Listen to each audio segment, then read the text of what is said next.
तालिबान नेताओं ने काबुल में प्रेसिडेंशियल पैलेस पर धावा बोला तो एक तस्वीर ने सभी का ध्यान खींचा। कहा जाता है कि इस तस्वीर में अहमद शाह अब्दाली दुर्रानी नजर आ रहे थे। यह वही अब्दाली हैं जिनके खिलाफ मराठा सेना ने पानीपत की तीसरी लड़ाई लड़ी। ये लड़ाई अफगान सेना के खिलाफ लड़ी गई थी। अहमद शाह अब्दाली को भारतीयों के लिए और विशेष रूप से मराठियों के लिए खलनायक माना जाता है। उन्हें अफगानिस्तान में बाबाए कौम यानी राष्ट्रपिता कहा जाता है। अहमद शाह अब्दाली कौन थे और वह अफगानिस्तान में नायक क्यों हैं? यह 1747 की घटना है। अहमद शाह अब्दाली, जो कि एक जनरल और कबीले के प्रमुख थे, उन्हें सर्वसम्मति से अफगानिस्तान का राजा चुना गया। उस समय वो महज 25 साल के थे। अहमद शाह अब्दाली अपनी विनम्रता और अपने द्वारा हासिल की गई सफलता के लिए प्रसिद्ध थे। उनके राज्याभिषेक के समय साबिर शाह नाम के एक सूफी संत ने उन्हें दुर-ए-दुरान नाम की पुस्तक भेंट की, जिसका अर्थ है मोतियों में सबसे अच्छा मोती। तभी से अहमद शाह अब्दाली और उनके वंश को दुर्रानी के नाम से जाना जाने लगा। अपने शासनकाल के दौरान उन्होंने अभूतपूर्व सफलता हासिल की। उन्होंने सभी युद्ध जीते।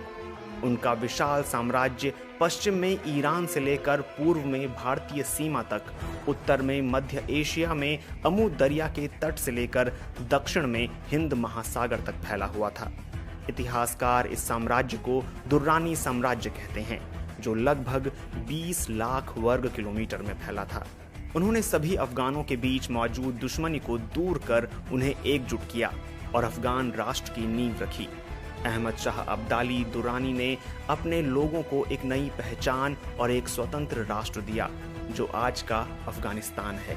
हालांकि उस पुराने अफगानिस्तान का वैभव अब नहीं रहा, लेकिन सीमाएं अब भी लगभग वैसी ही हैं।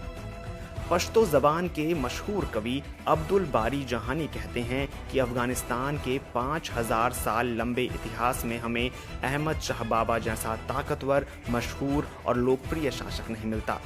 अब्दुल बारी जहानी ने ही अफगानिस्तान का मौजूदा राष्ट्रीय गीत भी लिखा है। अहमद शाह अब्दाली ने राजा बनने से पहले और बाद में कई महत्वपूर्ण युद्ध लड़े थे। हालांकि 14 जनवरी 1761 को दिल्ली के पास पानीपत में लड़ी गई लड़ाई एक सेनापति और सम्राट के रूप में अहमद शाह अब्दाली के जीवन की सबसे बड़ी लड़ाई थी। यह एक ऐसा समय था जब एक ओर अब्दाली और दूसरी ओर मराठा साम्राज्य विस्तार की महत्वाकांक्षा से ग्रस्त थे। एक के बाद एक युद्ध जीतने से मराठा साम्राज्य की महत्वाकांक्षाएं बढ़ गई थीं। मराठों ने तेजी से अपने साम्राज्य का विस्तार किया था, इसलिए अहमद शाह अब्दाली को लगने लगा था कि उनके साम्राज्य को मराठों से खतरा है। 14 जनवरी 1761 को अफगान सेना ने युद्ध जीत लिया था, लेकिन अफगान और मराठा दोनों तरफ के हजारों सैनिक मारे गए थे, इसलिए वह मराठों के लिए खलनायक बन गए। इतिहासकार पांडुरंग बलकवड़े के अनुसार अब्दाली ने नादिर शाह की हत्या के बाद अफगानिस्तान को ईरान से मुक्त कराया था और वहां खुद को राजा बना लिया था। निसंदेह वह अफगानों के लिए ईश्वर समान होंगे, लेकिन जब वो भारत आए तो यहाँ के लोगों पर अत्याचार किया और उन्हें लूटा। जब वे दिल्ली लौटे और दिल्ली के शासक उनकी मांगों को पूरा करने में असमर्थ रहे, तो उन्होंने यहाँ हजारों लोगों को मार डाला।